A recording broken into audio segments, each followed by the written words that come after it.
I, 25 female, am not that close to my dad anymore. I was until I was about 13, but that changed. He either only realized it now or started to care now that I'm living a more independent life and he's not as involved as he wants to be. I was 8 when I lost my mom, and we were as close as ever, but I needed him more. Then when I was 11, he remarried, and he became a stepdad to a girl who was 10 at the time. Now this is where complete honesty comes in. I was jealous as heck that my dad was trying to bond with her, and that he called her his daughter, and us his girls right away. It made me feel less special. It made me feel like I didn't matter as much because how could someone so new to him be equal to me after hardly any time? Every time he spent time with her, I felt sick. He still spent time with me, but after about 6 or 7 months of marriage, he started to spend more time with his stepdaughter. I hated it. I was both devastated and furious that she was getting my dad.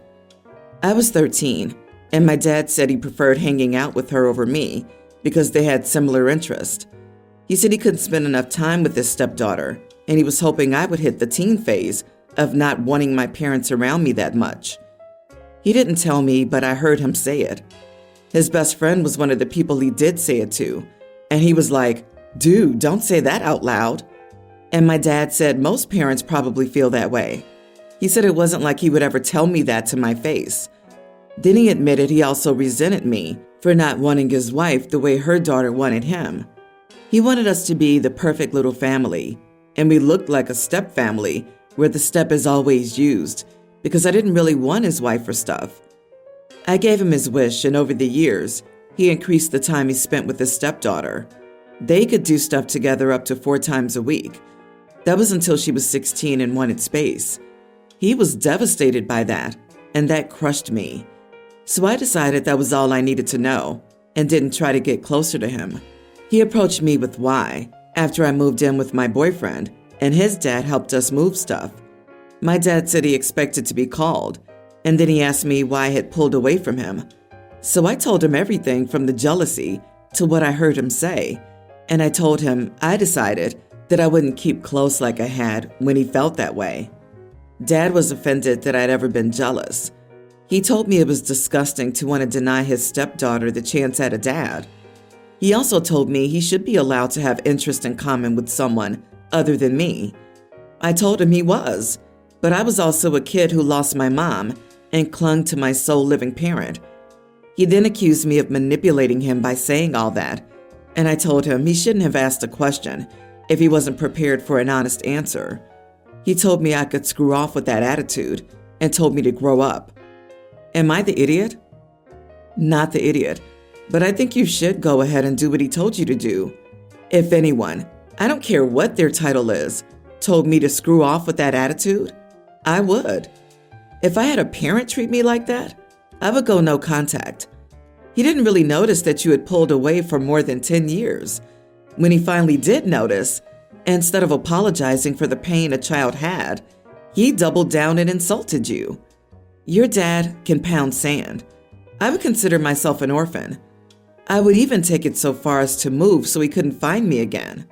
So sorry your dad is such an idiot.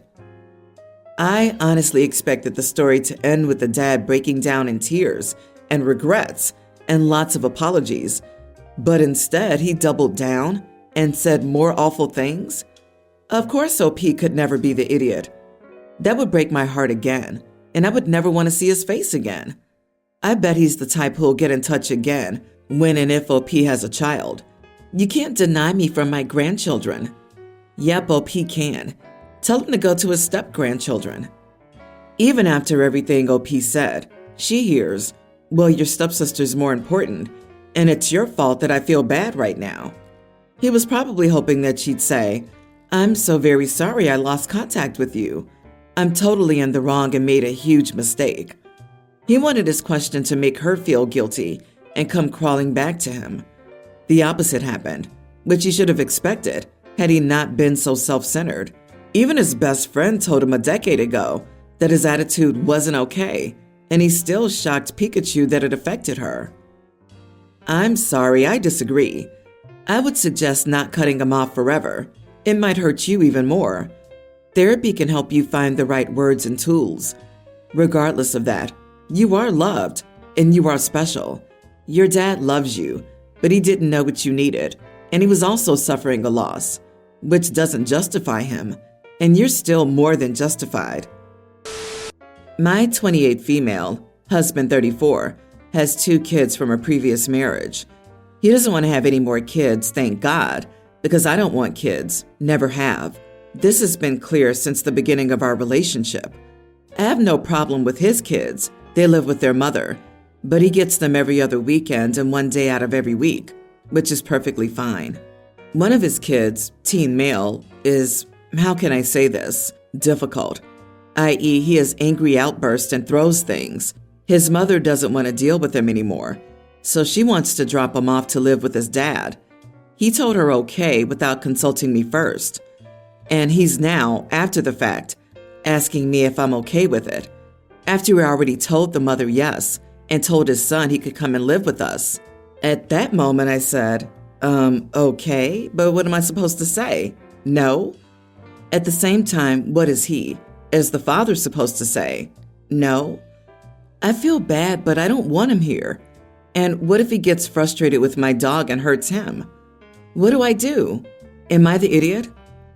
Everyone's the idiot here. He should have never said yes without speaking to you first. But you shouldn't have married a man with children. Even if they are the non-custodial parent, things change. All kids have phases.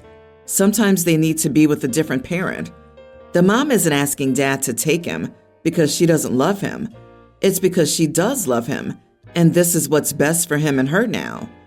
Your best bet is to create ground rules that allow you to remove yourself from parenting when needed and maintain your boundaries, because this is happening.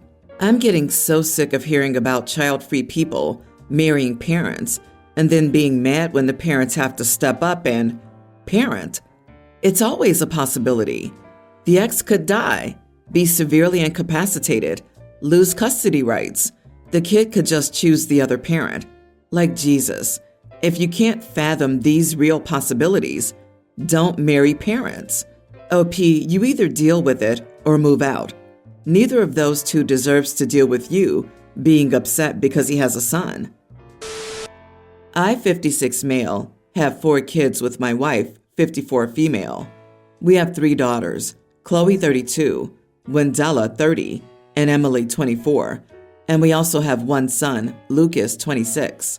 My wife and I have, since the birth of each one of our kids, put in monthly payments in a college fund for them. The amount in the funds was enough to cover all 4 kids' college education. Our kids all chose different paths in life, whether it was with their degree, place of education, or what type of school. They all went with something different.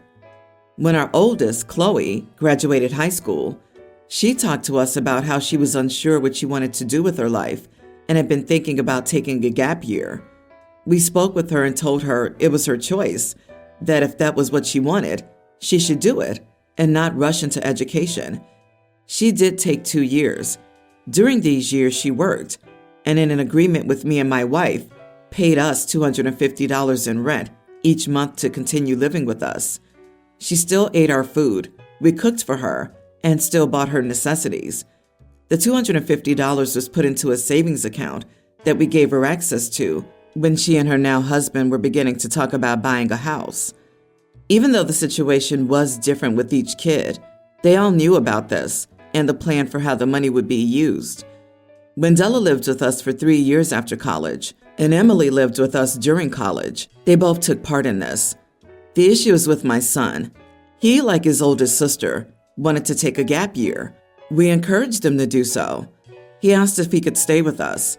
We told him yes, but we told him about the rent situation. He was unhappy with this, saying he was our son and we should want him to live with us for as long as he needed to. We explained what the money would be used for. He said he didn't care. He was very angry with us for a long time and stayed with his friend. This all happened around 8 years ago. We have a good relationship now with him and his wife, who are expecting our first grandchild. He recently brought up how all his sisters got money to buy a house and showed me pics of a house that he and his wife had been looking at. I said it looked nice, to which he responded, by asking when I could give him the money. I told him that he made a choice when he was 18 that he wouldn't receive any money. He said that was unfair and that he was young and dumb and shouldn't be punished for it. I told him that I didn't have that kind of money to give to him. He left the house after arguing a bit more. My wife and his sisters are all on my side. However, his wife and my mom have said that I'm in the wrong and I should want my grandbaby to have a place to live and shouldn't punish him for mistakes he made as a young boy. Am I the idiot for not giving him the money? Edit.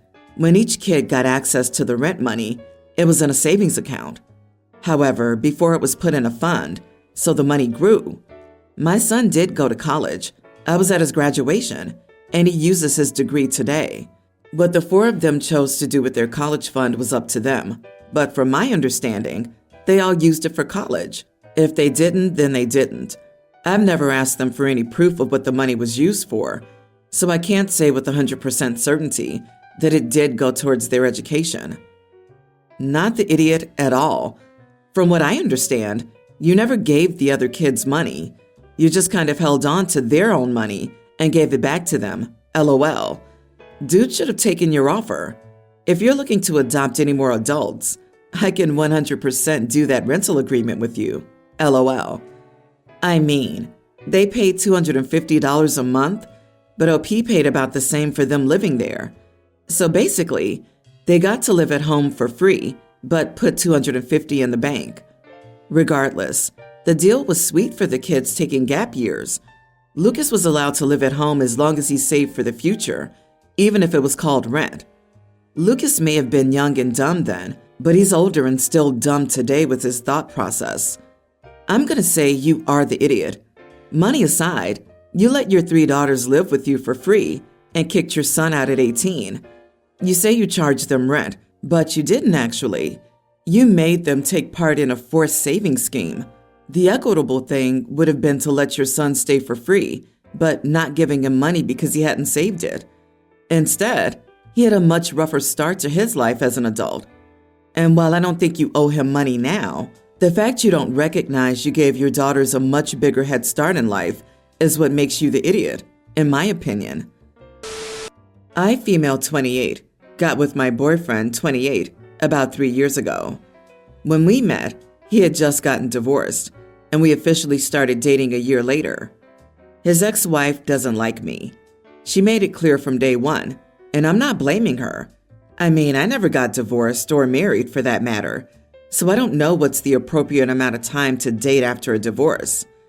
His parents are still very fond of her and often invite her for dinner.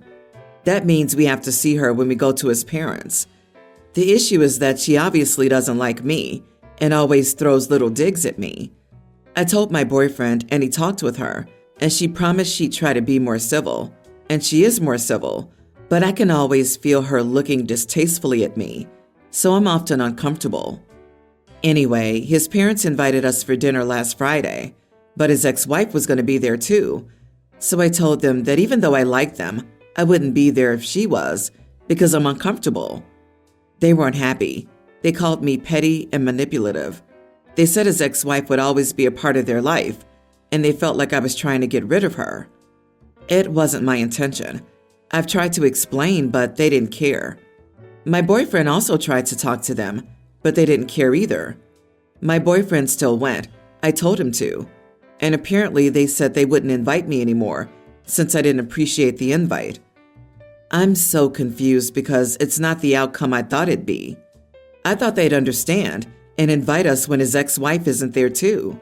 So now I'm wondering if I maybe overreacted and should just get that if I want a good relationship with his parents. I also have to accept his ex-wife. Edit. He was working too much and they didn't see each other often, so they got divorced and no kids involved. Not the idiot. His parents sound toxic. They probably want him to get back with her, so they're doing everything they can to make any new partner leave. Your problem, though, is your partner. He either has your back or he doesn't. It's not normal to have happy family dinners with your ex-partners like this. If they want to maintain a relationship with her, they can in private.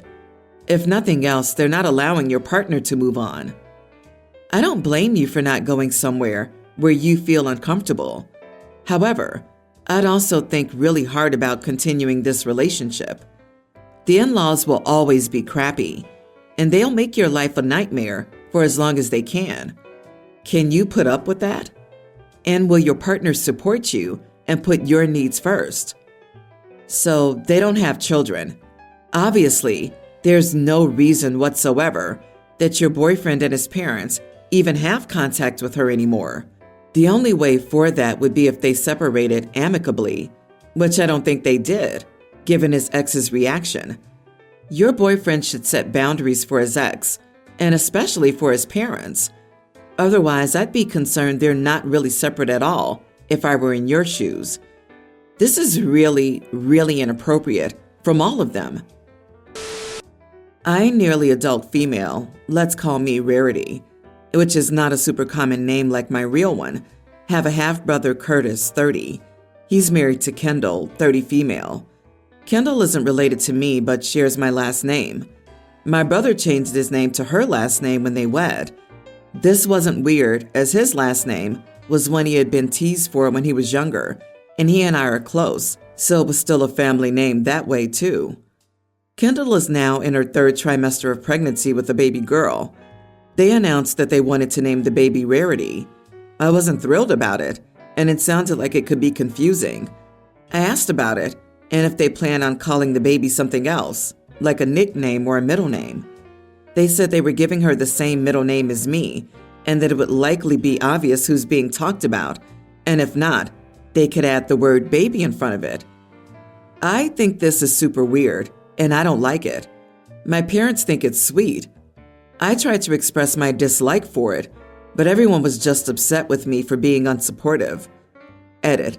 I did ask why, and they say it's a pretty name, and my brother says he hopes the baby will be just like me. I've also directly asked if the name was for me or something, and they said no. Giving a human the prefix baby to avoid confusion is a great long-term solution. Baby Rarity will love that when she's 13. Curtis and Kendall sound like very smart people. Not the idiot. Sorry, your half-brother and sister-in-law seem a little dense. She'll love it even more when she's 70, OP's dead, and everybody still calls her Baby Rarity, like it's an actual name, based on someone I know. It sounds like they're planning a long con to steal your identity and affix it to their baby. Seriously, did one of the grandparents leave money in a trust for Rarity's middle last name? I also got named after my dad, who was named after his dad. My grandma put a stop to that crap real fast because, quote, I sure as heck don't need mail coming from one more darn fake name son, because no one puts the junior or senior on, and they sure as heck won't put on the third. And that was before crap was Googleable. OP, tell your brother that you'll call the baby Repeat or CC for carbon copy. Then do it. Good luck.